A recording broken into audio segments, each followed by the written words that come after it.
Hello, my name is A.C. Walter. I am a graduate student at Liberty University, and this presentation is for my final capstone class.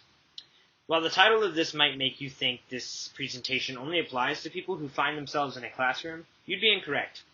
The purpose of this presentation is to serve as a professional development session for educators of all kinds. Anyone who finds themselves in a professional education setting can benefit from the content that is covered in this professional development session. So, with all that being said, welcome to Class Homes, creating classrooms where management and teacher-student relationships thrive. The idea of class homes is a topic that I am very passionate about. On top of being a graduate student at Liberty, I am a devout and accomplished educator. This idea of class homes is something that I live by with all my classes. Before diving into the content of this, please note that there are times during this session when I will ask you to pause the video in order to complete tasks that are attached to this PD lesson. Don't worry though, it's nothing strenuous, it's just some things to get your brain moving and thinking about the topic that we're talking about.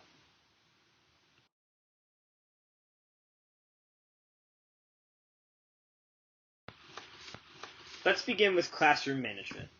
In just a second, I'm going to ask that you go ahead and pause the video because what I want you to do is discuss what this means to you as an educator. What are things you think of when I say the phrase classroom management? Go ahead and if you're watching this with a group, discuss this with the people around you. And if you're watching this alone, jot something down on a piece of paper or in your notes app on your phone. If you don't pause the video right away, don't worry. I'll delay moving on to the next slide for a few seconds, and you can always rewind if need be. Okay, pause the video now.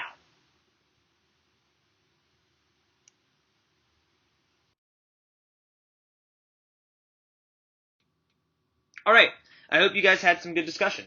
Let us bring our attention back now and move on and talk some more about classroom management. Classroom management is the actions that you take and the decisions you make as the teacher in order to create a space which offers quality instruction that breeds the success of students. Some of the things you will have to take action on is structure of the class, how you organize the class, the activities students participate in, and even deciding what technology you are going to use, as the teacher and for the students. You need to make sure, as you make these decisions, that they are all student-centered.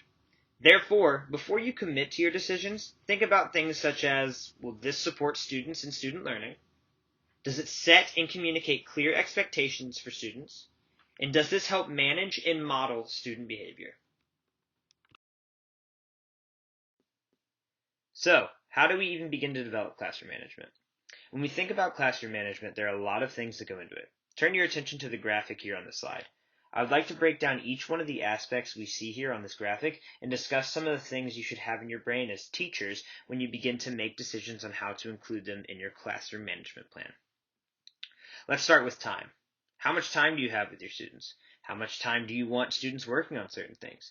When is it time for my students to talk? And when is it time for me to talk? Next, let's look at materials. What materials are needed in this class? What should I tell students they need? What materials do I need? Are my materials prepared? And this is a very important one for me. Do I know how to use said specific materials enough in order to use them effectively and properly instruct my students with the materials and or teach them how to use the materials themselves? Policies and procedures. Do I have them? Are they clear? Are they age appropriate? How do I let students know what procedures I have? Are there other approaches to my said policy or procedure? Why do I have these specific policy and procedures?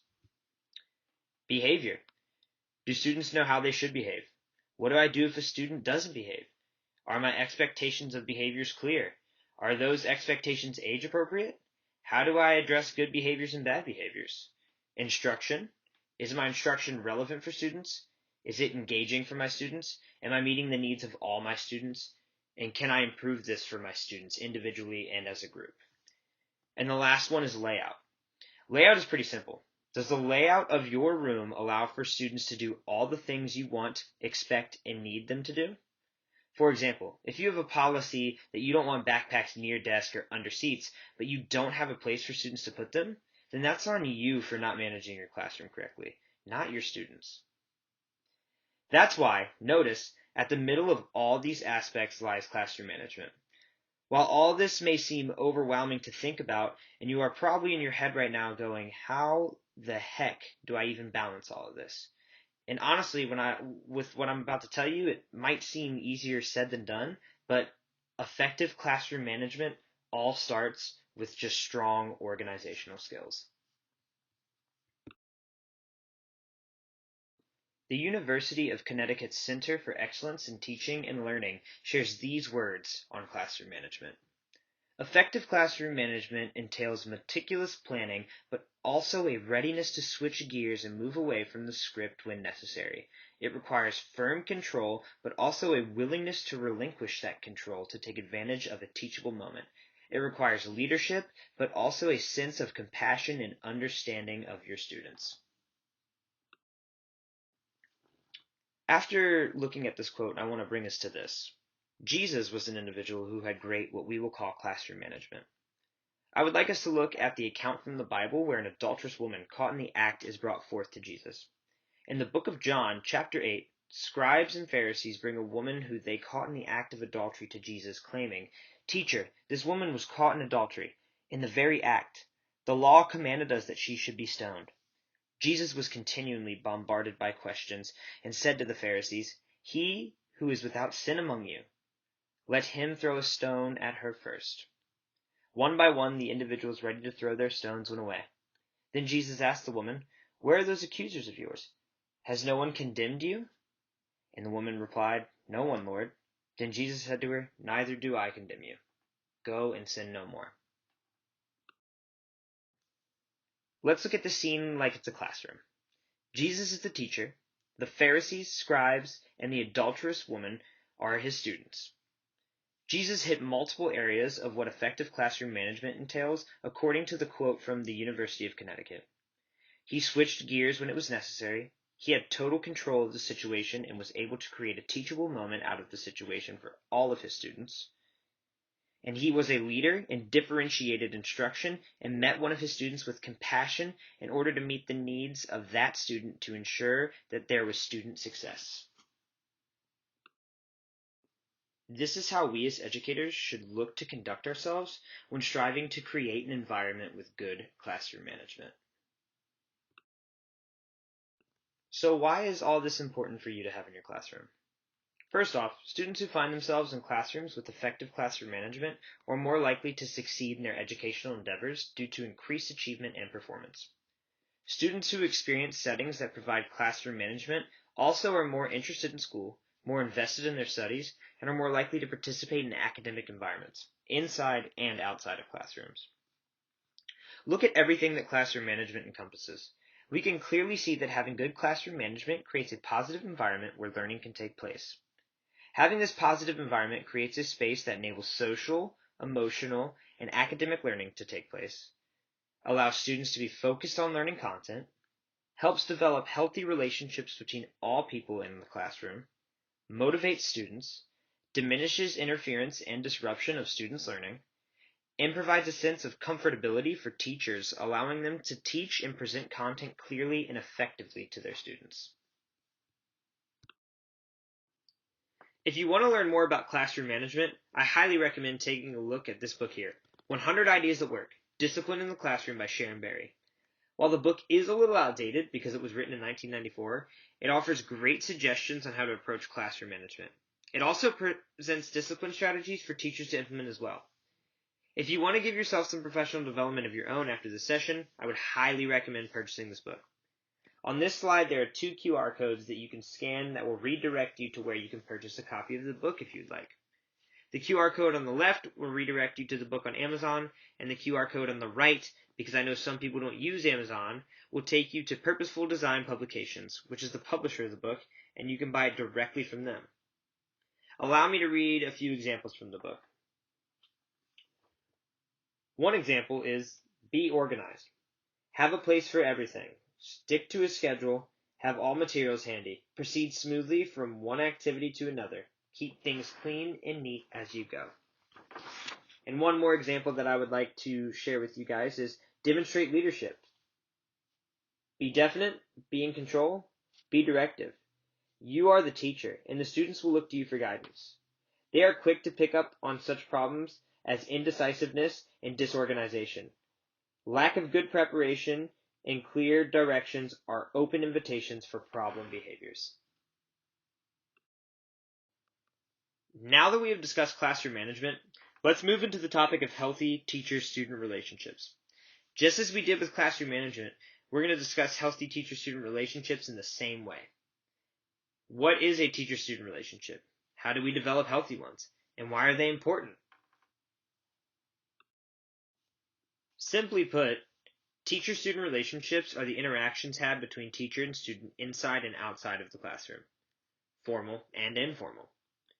What you want to aim for as teachers, however, is for those interactions and relationships to be healthy and positive. A positive teacher-student relationship can be described as interactions between a teacher and a student in which there is a mutual sense of trust and respect present in those said interactions, which causes students to feel safe, supported, and like they can excel in academic settings. A key point to remember here is that you want to make sure that as you build these healthy relationships with your students, that you are not only doing so inside of your classroom, but outside of the classroom as well. Making an effort to go out of your way to establish a connection with a student is extremely important for building up that healthy relationship you are looking to have. Something I always tell new teachers who come in during New Teacher Work Week is, a simple hey goes a long way. Walking by a student in the hallway and just saying hi can do wonders for building a relationship with your student. Building positive and healthy relationships with students should not be confined to only students who you physically teach, but all students who walk the halls of your educational environment. Building relationships with students that you don't teach can help with the development of relationships of the ones that you do. And my last point that I want to talk about before diving deeper into healthy teacher-student relationships is this. You are not your students' friends. As an adult, you need to draw clear boundaries and establish healthy teacher-student relationships, not friendships. I'm going to go in a bit of a different order in how I present teacher-student relationships than the order I went with classroom management. We're going to discuss the importance of teacher-student relationships before we talk about how to establish them. So, teacher-student relationships. Why are they important? First and foremost, when we establish healthy relationships with our students, they are more likely to succeed in their academic environments.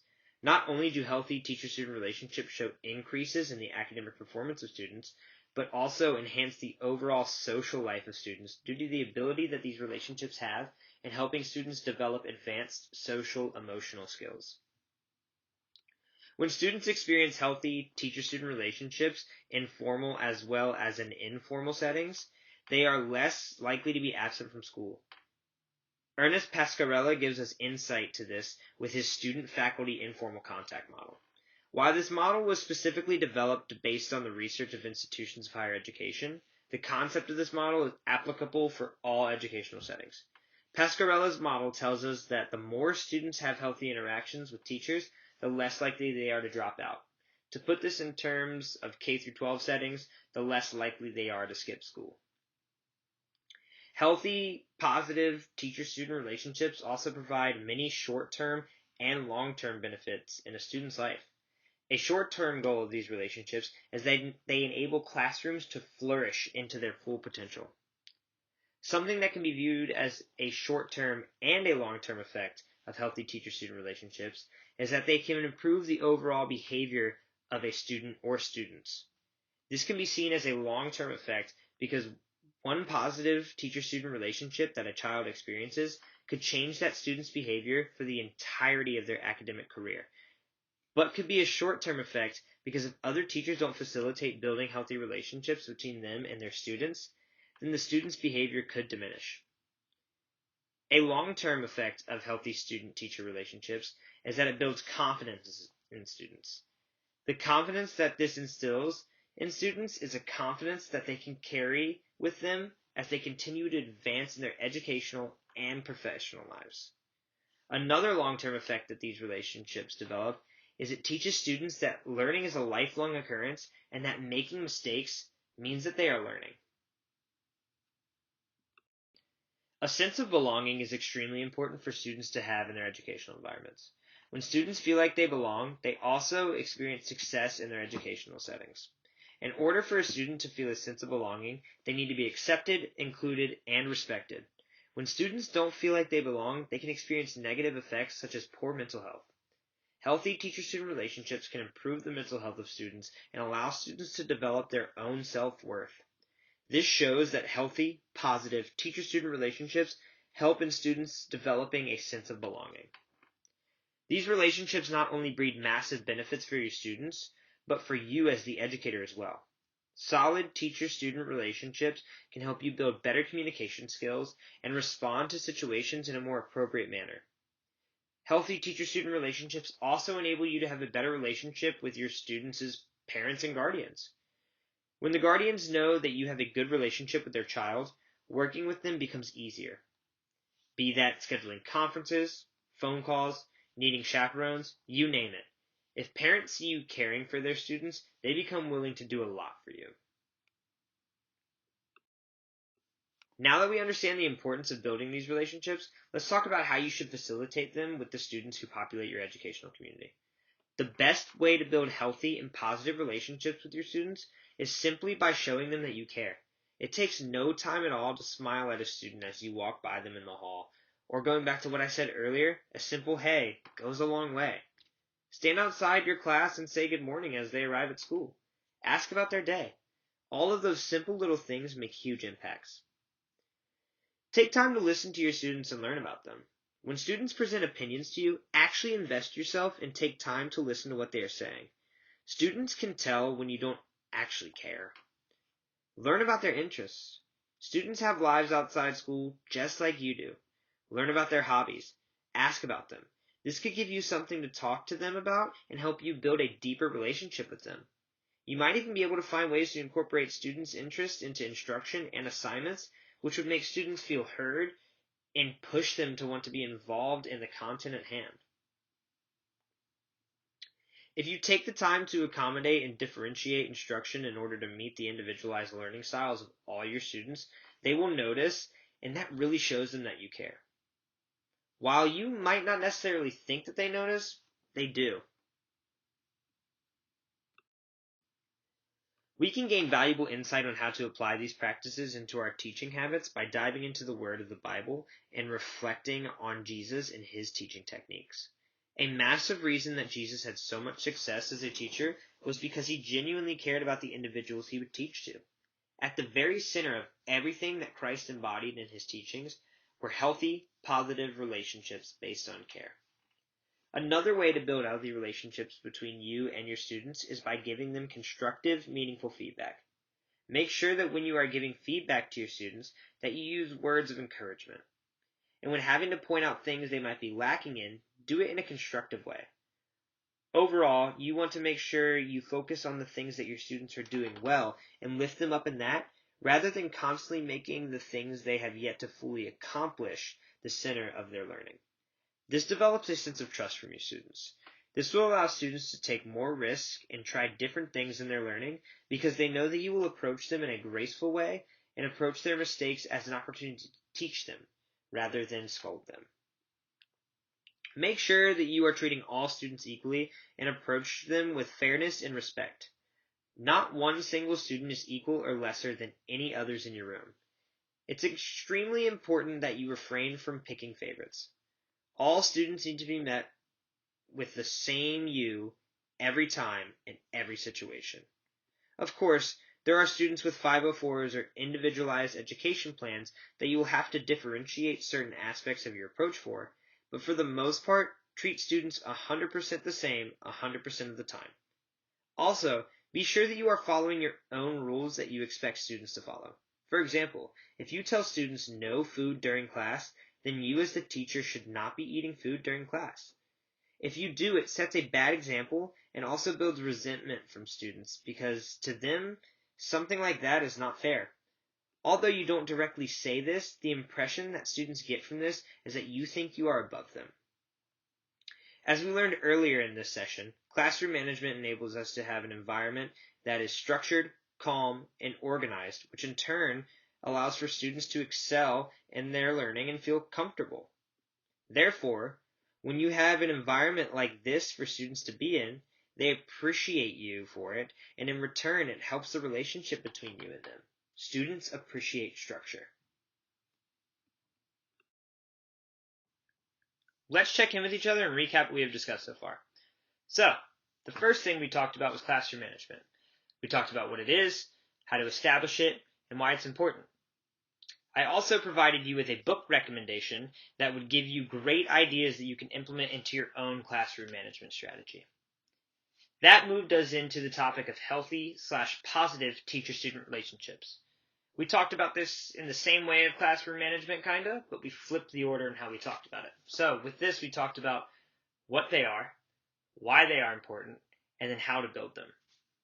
If you need clarification on any of these topics, please rewind and go back to any section that you might need and watch it as many times as you need before moving on to the next sections.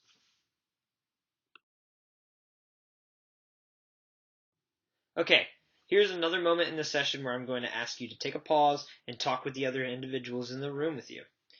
Discuss if you feel like you already do all the things discussed, if you see any connection thus far between anything, any questions or concerns, anything you feel like you need to discuss, you are more than welcome to do so. Again, if you are participating in the session by yourself, just take some time to reflect on all of this with yourself. And like the last time, I'm going to wait a few seconds after I tell you to pause before I move to the next slide, just in case you can't get to the pause button right away. Okay, ready? And pause.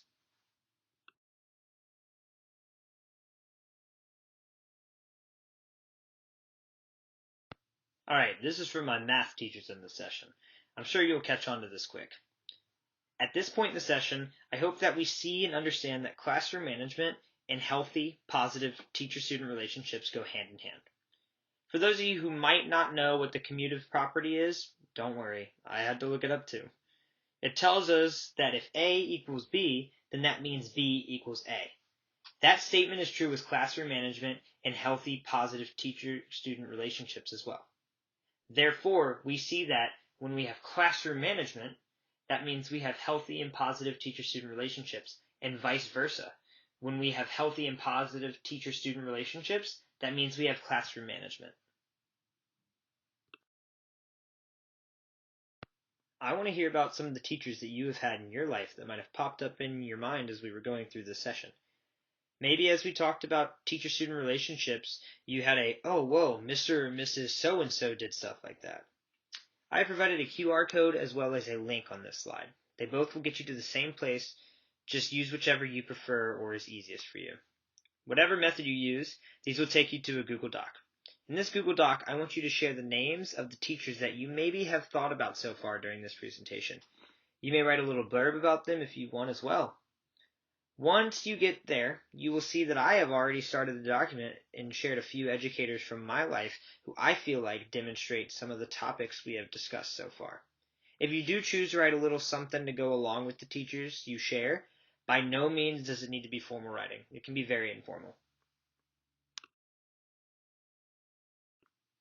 Go ahead and pause the video and give yourself or all the people in the room as much time as you need or they need to complete this task. There's no time limit on this. Take as long as you want and need. And ready? Pause.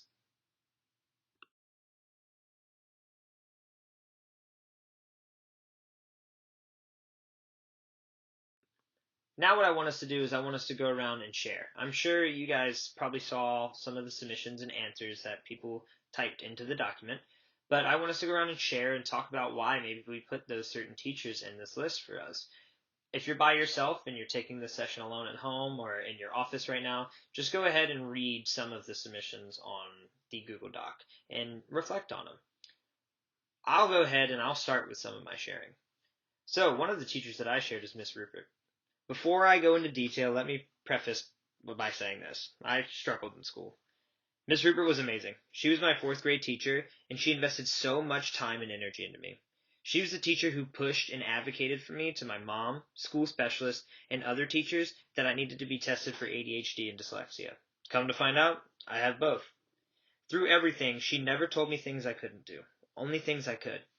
As I am older now and an educator myself, looking back on it, I realized that Miss Rupert didn't actually invest any time or energy into me. Rather, She invested time and energy into every student who walked through her door. Next, I shared Miss Gill. Miss Gill was my English teacher in high school, freshman and sophomore year. For some reason, she always got what was labeled the bad kids. Funny enough, not a single kid was quote-unquote bad in her class. Reason being, she took time to build relationships with us, care about us, and invest in our struggles. She firmly believed, and I can literally hear it in her voice, kids aren't bad, teachers are. Mr. Bathke. I was the principal's aide for Mr. Bathke, my junior and senior year. Him and his secretary, Miss Holmes, were amazing. They lifted me up in everything that I did. I still keep in touch with both of them to this day. Mr. Bathke even tried to hire me at one point, but I had to turn him down because I was still in my undergrad. Next was Mr. Middleton. Mr. Middleton was my psych and sociology teacher in high school. I used to get lunch and come back to his classroom with him just to sit and talk. We were not engaged as a class in a lesson one time, and the next class we had him, he cried and told us he was sorry, and he admitted that he didn't take the time to think about us when he was planning that lesson, and he would never do it again. That spoke volumes to me. And finally, Mr. Eveler. Mr. Eveler is the reason I am an educator to this day. He had such an impact on every student that he had. We all used to jokingly call him Eve Dad just because we looked up to him as such a positive figure in our lives. I could type about him forever.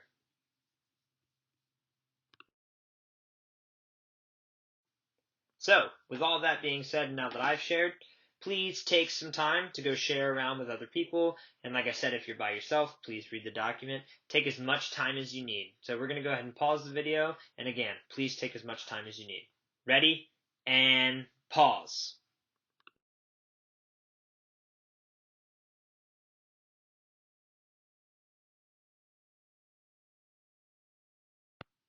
All of the teachers you listed, every single one of them, I want you to know that you have never been in their classroom, and they have never had a classroom.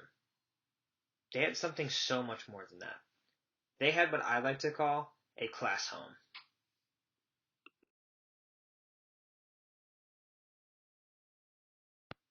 What is a class home? A class home is actually what I call my classroom. I always tell my students that my room is a class home, not a classroom. I teach choir, and I always preach that choir isn't a class, it's a family. One day, talking to my kids about 3 years ago, after we had a bit of a rough day because there was an incident at the school, I told them, and I quote, "The day can only get better from here. It's choir time, and that means you're with your family. And when you're with your family, you're home." From that moment, it stuck. And ever since then, I structure my class as if it were a home/family unit to create my, what I call, class home.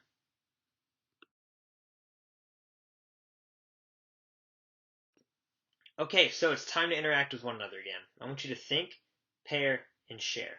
So what you're going to think, pair, and share about is you're going to come up with words that describe a positive family home structure and words that describe negative family home structures. So I want you to interact with all the people around you to do this, see what they think, talk to them about it.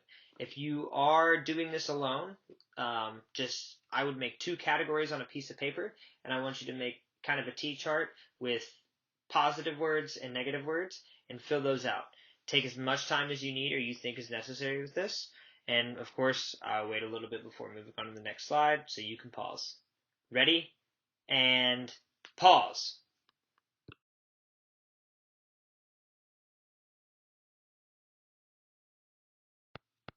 Awesome. I'm sure you guys came up with some amazing words to describe both negative and positive family home structures. Let's look at negative family home structures first. Here are some of the words that I came up with. Scary, hurtful, bad, dishonorable, unsafe, dishonest, disgusting, and dirty.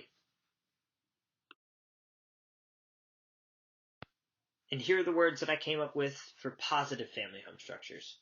Warm, welcoming, caring, unconditional, truthful, kind, supportive, and safe. This is something that we should want our classrooms to reflect.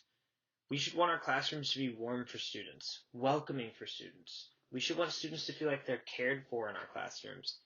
We should want our students to know that no matter what the mistake they make, no matter what they get wrong, no matter what score they get on a test, that unconditionally we will still care for them as their teachers. We want students to feel like they can tell the truth and that they're receiving the truth. We want students to feel like they have a kindness in our rooms. We want students to feel supported in our rooms. And we want students to feel safe in our rooms. All of these words are something that you should strive for as educators to have in your space, in your class home. When beginning to develop your class home, this is an image that I want in your head. Classrooms are honestly very similarly set up, like families if you think about it. You, as the teacher, are the little green figure, the guardian. Underneath you, you will have your children, which represent your students. Notice the kids even have lines connecting them in this image. That's because the kids, aka your students, in your class are like siblings to each other, and they are all connected. Another thing I want you to notice about this image, and the big reason I picked this image, is notice that one kid is running, one kid is crawling, and one kid can't even move on their own yet. This, to me, represents how all of the students in our classes are at different levels and stages in their lives. We, as the guardian, need to ensure that we are differentiating to meet each individual student's needs in order to create a class home structure that allows all students to succeed.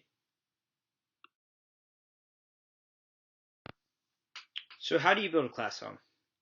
Step one of constructing a house is to lay our foundation. Our foundational shape is going to be a square. Therefore, we have 4 points. The 4 points that I build my class home foundation with are guidelines and expectations, grace, communication, and relationships. Once you have your foundation set with these points, you can begin to build your classroom however you'd like. Let's move on and talk about everything that each foundational point should include. The first part that we're going to talk about is guidelines and expectations. This is where all of the parts of classroom management we talked about earlier in this session come into play. It is at this point when you are building your class home that you need to have your plan for classroom management pretty much solidified in order to properly communicate it to your students. It is important that a class home has expectations, guidelines, and boundaries in order to develop a safe and realistic learning space for students. For example, I would never give my 6th grade choir an 8-part voice piece. Their voices haven't developed yet, so 1, it sets unrealistic expectations, and 2, if they tried to sing some of the parts, it could hurt their voices. So as the guardian of the home, I have to set the boundary of only unison music in 6th grade. This creates an expectation that is obtainable for students. A rule that I have set in my class home that is a guideline, expectation, and boundary all in one is try first, then ask me for help. Not because I don't want to help my students, but because I know that they are fully capable of handling whatever it is that I put in front of them. And my students know that's what I feel, because that's what I communicate to them. And it makes them feel empowered to figure things out on their own. Another important aspect of guidelines and expectations in a class home is when students learn something, you should act like it's the best thing you've ever experienced in your life. And when they make mistakes, encourage them that they will conquer whatever obstacle is in front of them. This feeds into the empowerment of the student as well. Let's talk about the next essential point to build into your class home. Grace. Giving your students grace doesn't mean that you lower your expectations for them, but it does mean that there is some flexibility when needed. When students might step out of line and not meet your expectations fully, but there was a minuscule mistakes, sometimes it's necessary to bend things a little and give those students your grace. Grace is also mutually given inside of a class home. You should give all your students grace, your students should give you grace, and your students should give each other grace. Something that you should remember as the guardian of the class home is that it is okay to ask your students for grace sometimes. For example, I have had to stay up late before in order to get assignments done, and I have gone into work the next day extremely tired. I have just been honest with my students and told them, hey, I really can't do this today. I was up late doing homework, and I'm exhausted. I'm going to need you guys to run some sectionals. In a class home, 9 times out of 10, students are going to give you that grace. This also makes your students trust you more because they see that you trust them. Some examples of grace in my class home are all people in the classroom having a safe space to admit when they are wrong or maybe fell short. Student and teacher. When you as the teacher admit you're wrong, students gain respect for you and learn to trust you more because of your vulnerability. Students will in turn also be more willing to come to you and be honest about their situations. Maybe they are the one in class whose phone goes off. And when you ask, whose phone was that? They're more willing to speak up and say, it was me. I forgot to put it in my backpack. I'm really sorry. Because they know grace will be given. Another example is that if they know they're not going to meet a due date for an assignment because maybe there's something going on at home, because you have that safe space in your class home, it would enable them to come to you and tell you because they know they will be met with grace rather than disappointment. Another grace-driven ideology that should be promoted in class homes is that nothing carries over from past class days. Every day isn't going to be a good day. There may be a student who crosses the line and you have to have a conversation about their behavior with them, and it might upset them. The main thing that you need to know is don't carry that on to the next class. The next time you and the student see each other, you both should give each other the grace of a new, clean slate because it's a new day. Holding on to those past grudges will just continue to bring up those past emotions, and it's not needed. Give each other grace.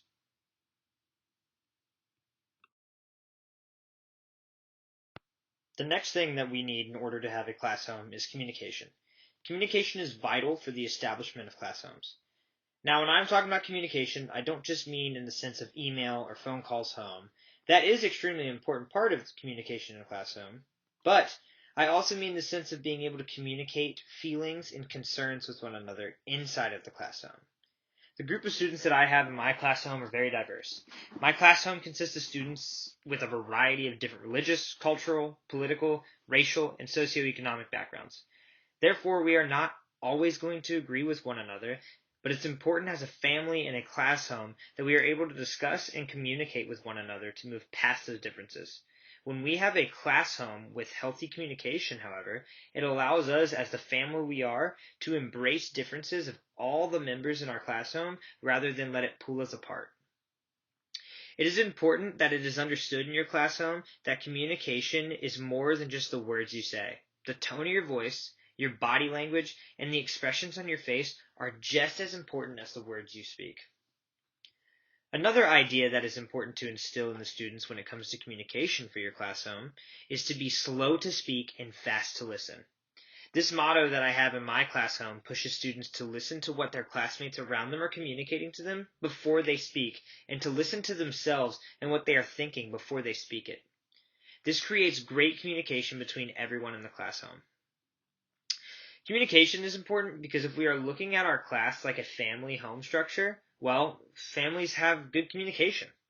The class home should be a place where all people who inhabit it can communicate their feelings, wants, needs, and concerns without any hesitation. What this all boils down to is how do we, as the guardian of the class home, communicate with students? Are we making a conscious effort to meet students and reach them in their styles of communication? When we do that for them, in turn, they are more willing to and actively participate in meeting us in the way that we as the guardian need to be communicated with as well. A way that I meet students in my class is by utilizing social media. I have a class Twitter, a class TikTok, and a class Instagram. Why?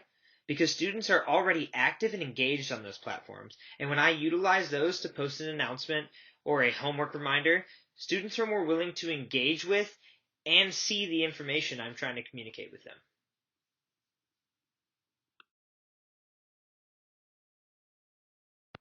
The final essential part of the foundation of a class home are the relationships. Referring back to content from earlier in this session, we already fully understand why relationships between teachers and students are so important. Because we understand this, implementing it into our class home should come as an easy task. For this part of the class home, you want to ensure that everyone in the class home knows one another. Do you know your students? Do your students know you? And do they know each other? In order to achieve status of a class home, You should have an environment where the people within the class home can easily recognize the type of day someone is having just by seeing them. The reason that having relationships like this in your class home is so important is because it then allows us to properly communicate and assist one another based on the mood that someone might be in. It also gives the members in the class home the opportunity to meet their fellow members with grace without them having to announce that they need it. By no means does this mean everyone has to be best friends with each other, but it's just making sure that we all know something about our class home family members a little bit deeper than just something like, oh, she has brown hair. Funny enough, though, when you do create this class home environment, all the people within it tend to become really amazing friends.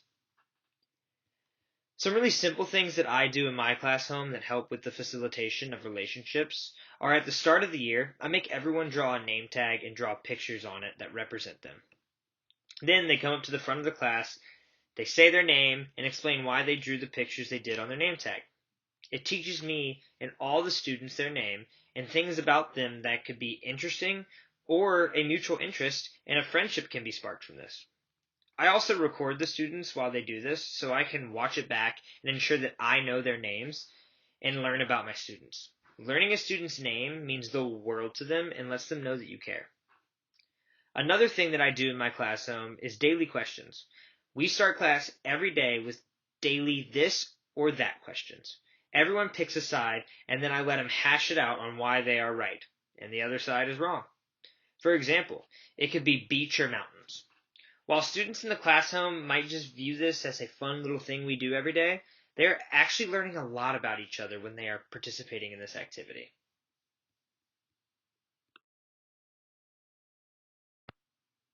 So why should you build a class home? When you build a class home, you create a safe place where students can excel in their learning, a place where students feel safe, a place where you and your students can collaborate and ensure successful outcomes. You build relationships that establish trust and that help students find a sense of belonging in their school environment. My students work harder because of my class home, because they know they can make mistakes, and rather than being reprimanded for them, they are surrounded by a family that picks them up, brushes them off, and encourages them to try again. The 3 pictures you see here on this slide are my class home. If you can't tell from the pictures, my students and I have a great bond. We laugh together, get mad at each other, have bad days together, but most importantly, we succeed together. Class homes allow for classroom management and healthy teacher-student relationships to thrive. Any of you participating in this session can have what you see here in these pictures. All you have to do is trust in yourself, your students, and the foundation you built your class home on. Then, reap the rewards of all the hard work that was put forth to build it, from yourself and your students.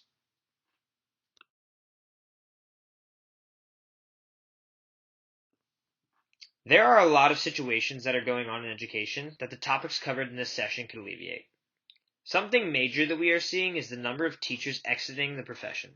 According to the National Education Association, data shows that 55% of educators are planning on leaving the field of education.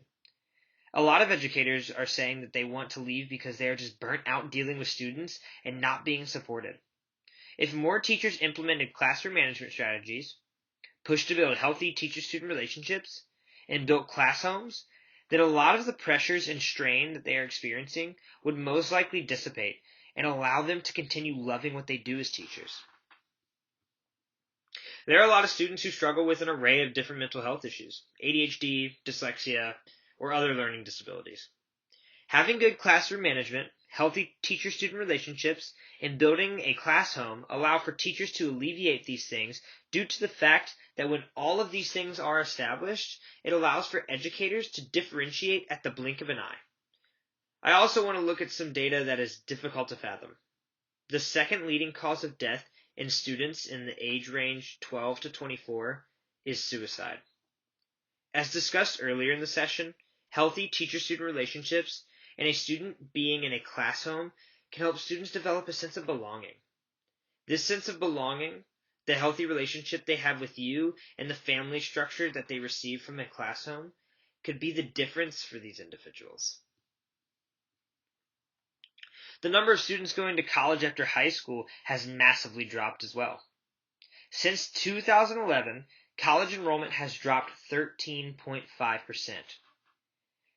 This is due to a multitude of reasons. However, an aspect that plays into it is students do not have good experiences in their K-12 settings. So when they graduate and get to move on to college, they have no interest in furthering their education at all. If we allowed students to experience classroom settings that are well managed, experience healthy, positive student-teacher relationships, and build up class homes for them to be a part of as they go through their K-12 years, more students would be motivated to move on to a collegiate setting. These are just some of the current situations that we are seeing in education that employing the tactics of classroom management, healthy and positive teacher-student relationships, and creating class homes could help combat.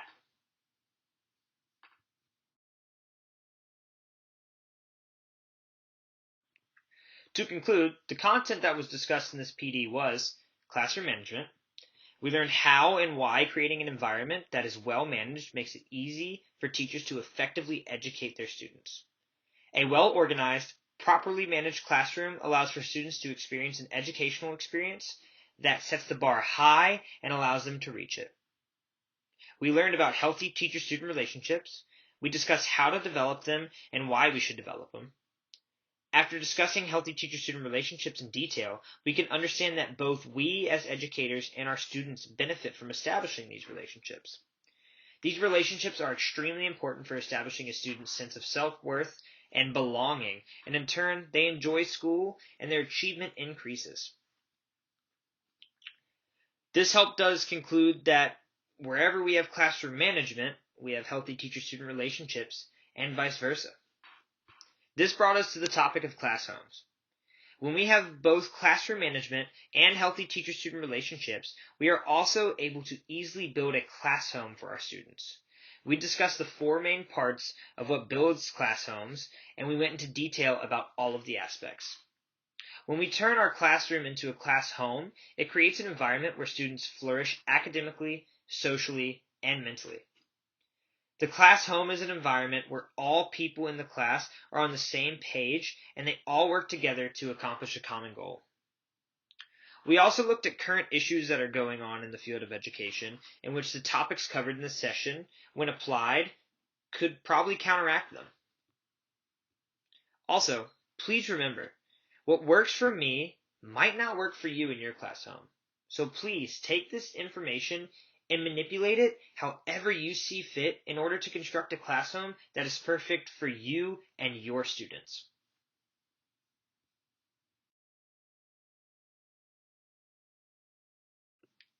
Now that we have gotten through all of this content, please use this QR code or this link on this slide to access the pledge.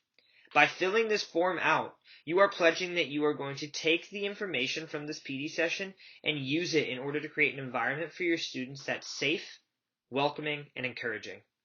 After you submit the form, you will be sent an email confirming that you've filled the form out, which means you've completed this PD course. You may forward that email to your administration or whoever is in charge of tracking your professional development, and they will issue your points to you.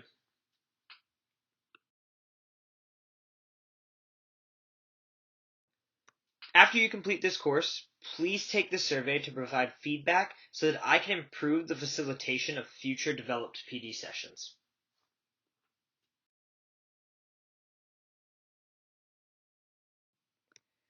I would like to take this time to acknowledge the individuals who have supported me through this journey of getting my master's degree. First, I would like to thank Kelsey McCumber. Thank you for being my biggest support system in this.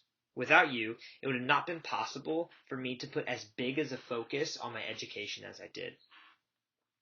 I would like to thank Jennifer Riley, my mentor, for pushing me to pursue my master's degree and chase my dreams.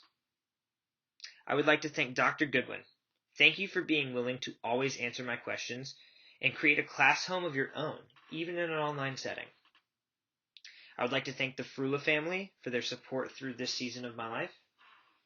And I would like to thank each and every one of you, the educators who are watching this and making the conscious effort to create a healthy space for your students to learn.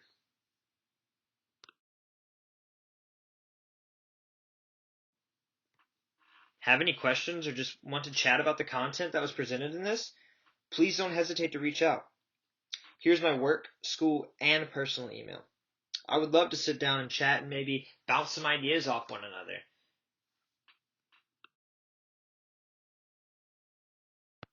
Here are the references that I utilized in this presentation.